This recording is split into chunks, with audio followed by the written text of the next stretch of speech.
신바람 사연 아파트. 오늘의 사연 시작하겠습니다. 안녕하세요. 3년간 연애를 했던 남자와 결혼을 앞두고 예비 시어머니 덕분에 홀랑 뒤집어버린 여자입니다. 제 나이 올해 29살이고 결혼할 뻔한 예비 신랑은 저보다 4살이 많은 33살입니다.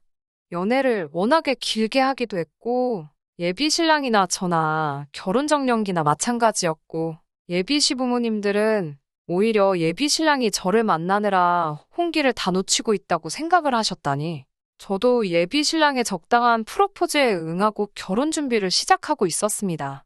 연애하는 내내 사실 예비 시부모님, 특히 시어머니가 되실 어머님께서 저를 별로 탐탁치 않게 생각하신다는 느낌을 받았던 적이 몇 번 있어요. 왜냐하면 연애 중에 한 번도 서로의 부모님께 보여준 적이 없었거든요. 3년이란 기간이 절대 짧다고만 볼 수 없는 긴 시간인데 저도 부담스러워서 선뜻 먼저 말을 꺼낸 적이 없었습니다. 하지만 무엇보다 예비 신랑이 나서서 자기 부모님들 보여주는 걸 꺼려했었습니다. 어렴풋이 자기도 알고 있었나 봐요. 시어머니를 미리 보여줬다간 결혼은커녕 연애도 유지 못하겠다는 사실을요. 아무튼 예비 신랑의 프로포즈를 받고 예비 시어머니 집에 초대를 받아 처음 가보게 된 날이었어요. 예비 시어머니께서 저를 보고 건넨 첫마디는 이야기 많이 들었다. 잘 부탁한다는 등의 인사말도 아닌 우리 잘난 아들 마음을 누가 뺏었나 했더니 이 아가씨였구만. 이었습니다. 그때는 그냥 웃어넘기고 말았는데 첫 인상이 그렇게 좋으신 분은 아니었어요. 식사하는 와중에도 저에 대한 궁금한 점은 그다지 물어보지 않으시고 위아래로 무슨 물건 훑어보듯이 계속 저를 쳐다보셨어요. 그렇게 식사가 끝날 때까지 불편한 눈치만 주실 뿐. 정말 말 한마디 없으시다가 식사가 끝나고 나서 식탁을 정리하시더니 냉장고에서 과일을 종류별로 꺼내오셔서는 칼하고 접시를 제 앞으로 쭉 밀어주시더라고요. 저는 뭔가 하고 멀뚱히 쳐다보고 있었는데 예비 시어머니께서 저한테 뭘 구경만 하고 가만히 앉아있냐고 하시더군요. 과일 깎는 걸 한번 봐야겠다고 하시며 어디 한번 깎아보라고 하시더라고요. 저도 깎으라고 무조건 과일 깎는 그런 사람도 아니었고 사실 이런 것들은 이미 먼저 시집간 친구들에게서 들은 이야기도 있고 해서 암만 시어머니 되실 분이 시킨다고 원하는 대로 할 생각도 없었어요. 단지 설마 했지만 제 시어머니 되실 분이 저한테 이런 걸 시키실 거란 생각을 하지 못했죠. 어머님께 어머님, 저는 과일을 껍질째 먹어요. 예랑이가 자기는 과일을 깎아 먹는다고 해서 저희끼리는 과일 먹을 때 깎아 먹을 사람은 직접 깎아 먹기로 했어요. 라고 말씀드리고 과일 접시를 예비 신랑 쪽으로 쭉 밀어버렸어요. 실제로 예비 신랑과는 연애하던 기간에 말했던 이야기이기도 했고 예비 신랑도 자기 어머니의 의도를 눈치챘는지 적당히 저에게 맞장구를 쳐주며 그렇게 하기로 했다고 넌지시 웃으며 상황을 넘기더라고요. 예비 시어머니께서는 그 길로 예비 신랑 앞으로 넘어간 과일 접시를 다시 뺏어오시더니 인상을 잔뜩 찌푸리시고는 아무 말도 없이 과일을 손수 깎아주시더라고요. 예비 시어머니가 깎아놓은 과일을 한두 개 집어먹을 때 도끼 눈으로 저를 노려보셨지만 저는 아무것도 모르는 척 과일을 먹었어요. 예비 시어머니께서 그런 식의 행동을 보인 건 예상이었지만 예비 신랑이 나쁜 사람은 절대 아니었어요. 좋은 사람이었기 때문에 프로포즈에 승낙을 한 것이고 연애도 길게 유지할 수 있었지요. 예비 신랑이 우리 집에 처음 인사드리러 온 날 정말 저희 부모님께도 싹싹하게 잘했어요. 제 여동생한테도 정말 넉살맞게 잘했고 집에 갈 때쯤이 되니까 제 동생은 이미 예비 신랑을 형부라고 부르면서 잘 따르더라고요. 저희 부모님도 예비 신랑을 굉장히 마음에 들어 하셨고 부모님까지 좋아해 주시니 저도 당연히 이 사람과 결혼하게 될 것이라고 생각했었지요. 그리고 얼마 전 처음 양가 상견례 날이 되었습니다. 저희 부모님께서도 신경을 많이 쓰셨고 이왕 식사 자리 잡는 거 좋은 데서 하는 게 어떻겠냐는 말에 서울 중심가에 있는 유명 호텔 레스토랑에 힘들게 예약을 잡게 되었습니다. 예약이 끝난 후 예비 신랑에게 장소를 말해줬는데 몇 시간 있다가 저에게 전화가 오더라고요. 그러고선 하는 말이 장소를 조금 변경했으면 좋겠다고 하시더라고요. 예비 시어머니께서 원하시던 장소는 고깃집이었어요. 시부모님께서 잘 아는 곳이 있다고 본인이 예약을 잡아놓을 테니 거기서 하자고 하시더군요. 적어도 저희는 그 장소가 조금 독립된 공간이 따로 있는 사적인 대화를 나눌 수 있는 룸형식의 고깃집일 거라 생각을 했어요. 그런데 도착한 장소는 그냥 예비시댁에서 가까운 곳에 위치한 가든형 고깃집이었습니다. 아무리 원하는 음식을 드시는 게 더 좋다고 한들 그래도 양가 부모님께서 처음 만나는 상견례 자리이니만큼 어느 정도는 조용한 곳이었으면 했는데 그래도 엄청 유명한 맛집이기는 한지 초저녁 시간대였는데도 가게에는 발 디딜 틈도 없이 손님이 가득했습니다. 아무래도 장소가 의외의 장소이다 보니 예비 시어머니께서는 호텔 같은 데서 알지도 모르는 요리 먹으면서 어색한 것보다 이렇게 확실하게 맛있는 음식 먹는 게 낫지 않겠냐며 말을 하시더라고요. 누가 봐도 본인께서 먹고 싶은 음식집으로 고른 거라는 느낌을 지울 수가 없었어요.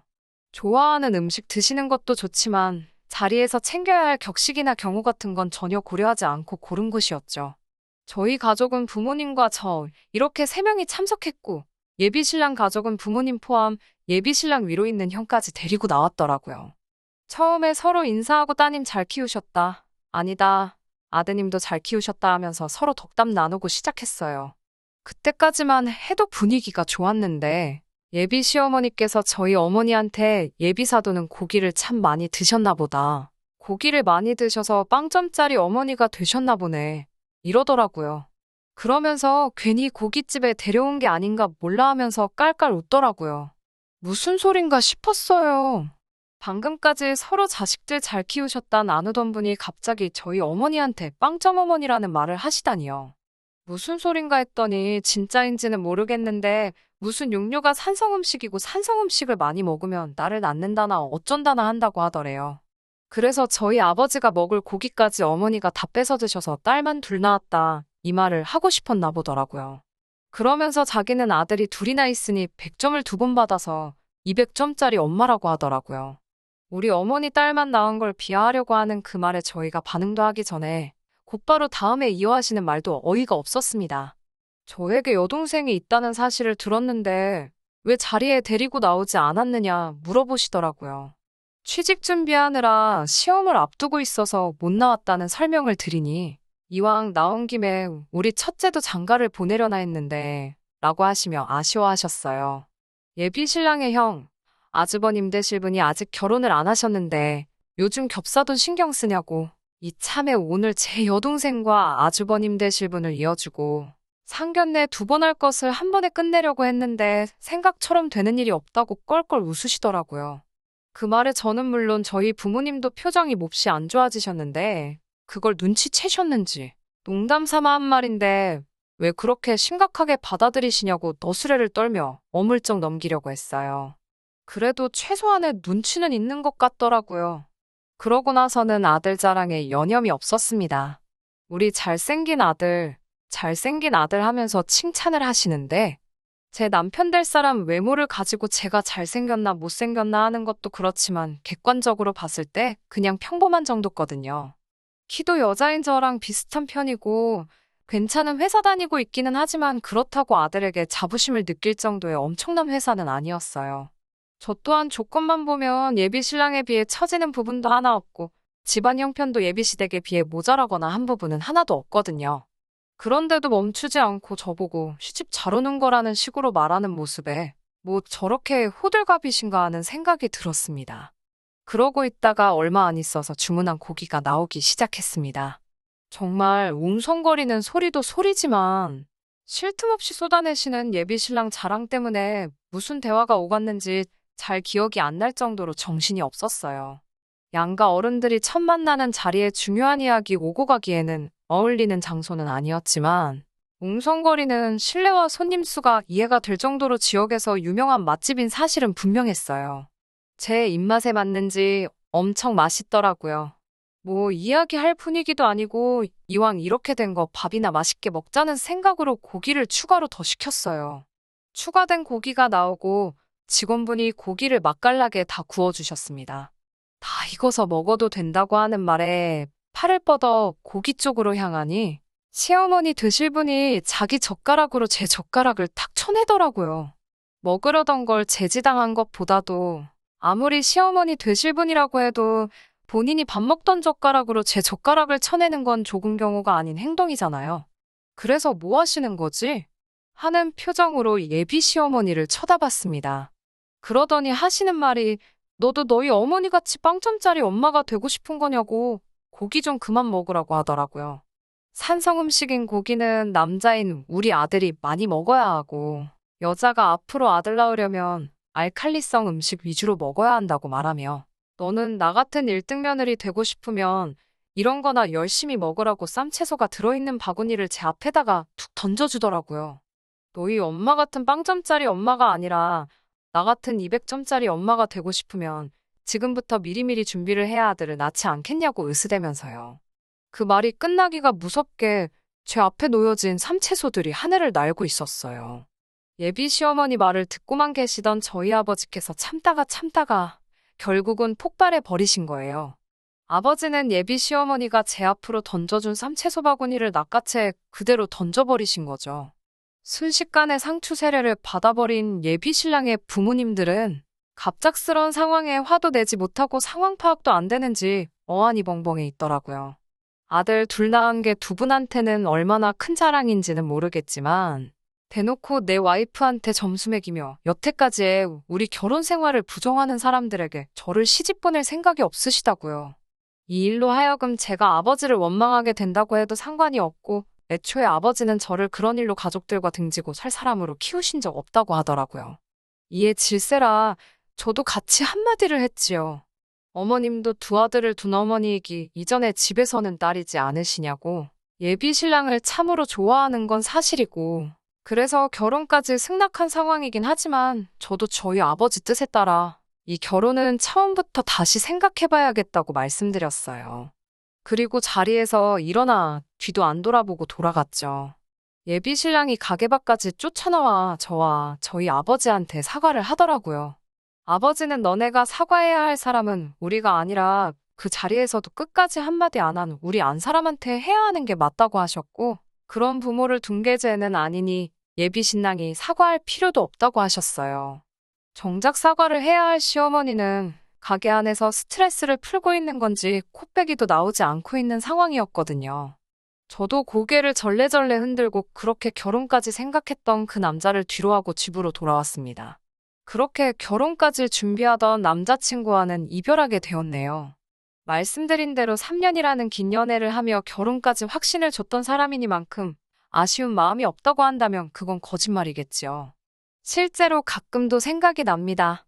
그래도 다시 시작할 생각은 없어요. 제가 사랑에 눈이 멀어 미래가 뻔히 보이는 불구덩이 안으로 스스로 들어갈 정도로 상황 판단을 못하는 사람은 아니니까요. 그 집에 며느리로 들어가면 적어도 저에게 무슨 일이 펼쳐질지는 이미 상상을 해보지 않아도 눈앞에 선할 정도로 안 봐도 비디오거든요. 아들만 갖는 게 얼마나 자부심을 느낄 일인지는 알 생각도 없고 평생 가도 모르겠지만 그래서 저도 아쉬움 가질 생각이 들기도 전에 곧바로 이별하게 되었습니다. 그날 일을 돌이켜 생각해봐도 아버지가 너무 성급했다고 생각하지 않습니다.